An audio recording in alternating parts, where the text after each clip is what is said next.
If you're anything like me, you've probably spent countless hours trying to figure out how to study effectively and pass your exams. Whether it's for school, a certification test, or learning a new skill for your side hustle. We've all heard the usual advice. Reread your notes, highlight key points, take extensive notes, draw concept maps. But these methods often leave us frustrated because we still forget most of what we studied. You end up feeling overwhelmed and defeated, putting in all this effort with minimal results. But what if there's a more efficient and effective way to study? A method that helps you truly learn and retain information long-term?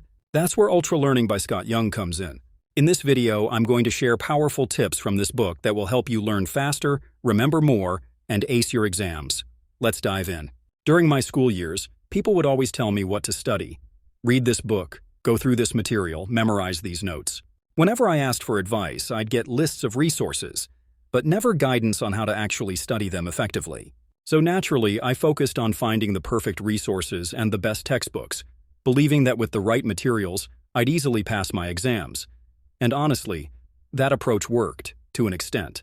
But everything changed when I entered medical school. Suddenly, I was faced with an overwhelming amount of information to learn in an impossibly short time. It felt like drinking from a fire hose. My first instinct was to study harder. Longer hours, more pages, greater effort. I convinced myself that simply investing more time would solve the problem. Then I noticed something interesting.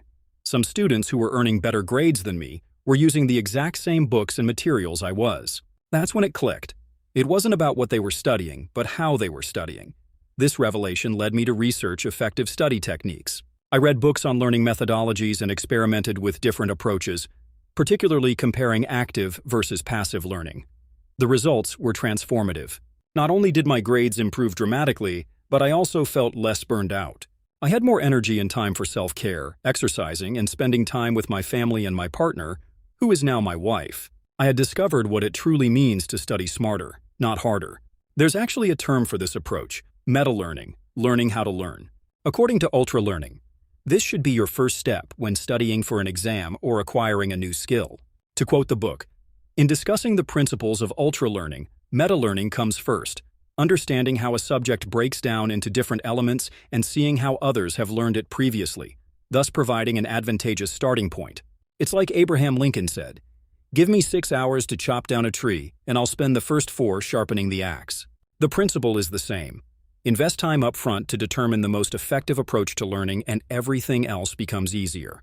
Now, before I tackle anything new, I always ask myself, what's the quickest and most effective way to learn this?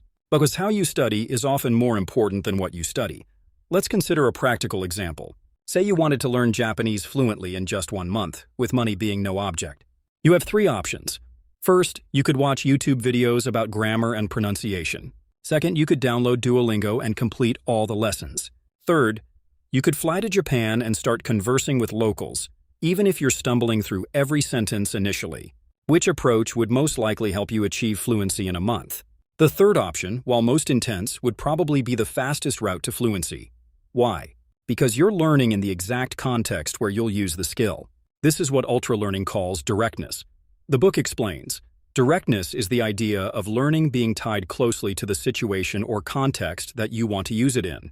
We want to speak a language, but try to learn mostly by playing on fun apps rather than conversing with actual people. We want to work on collaborative professional programs, but mostly code scripts in isolation.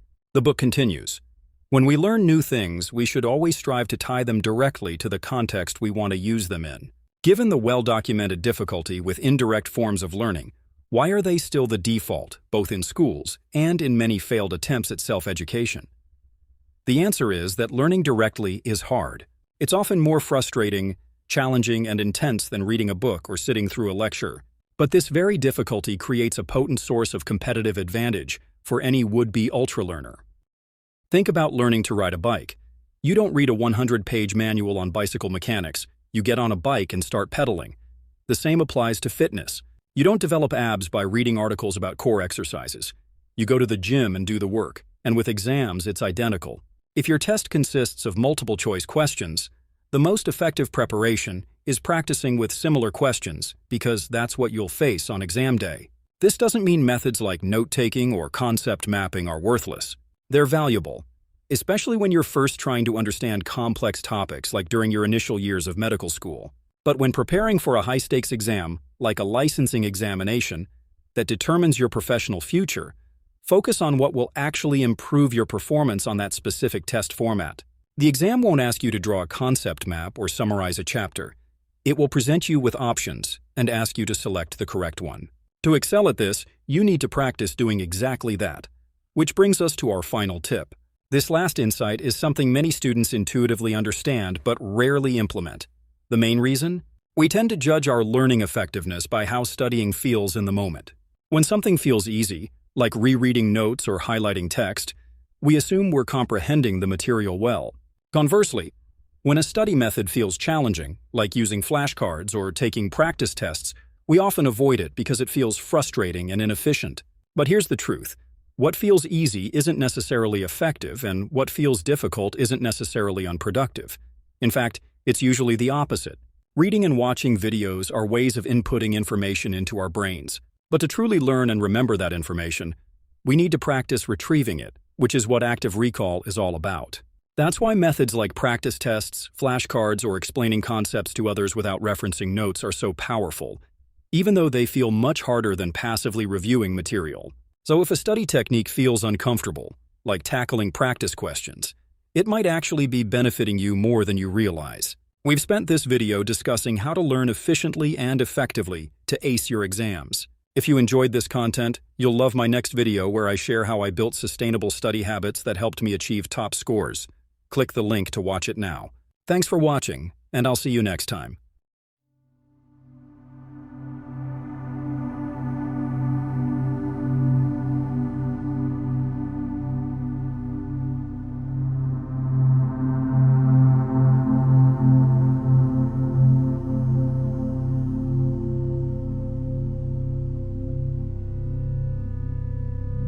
Thank you.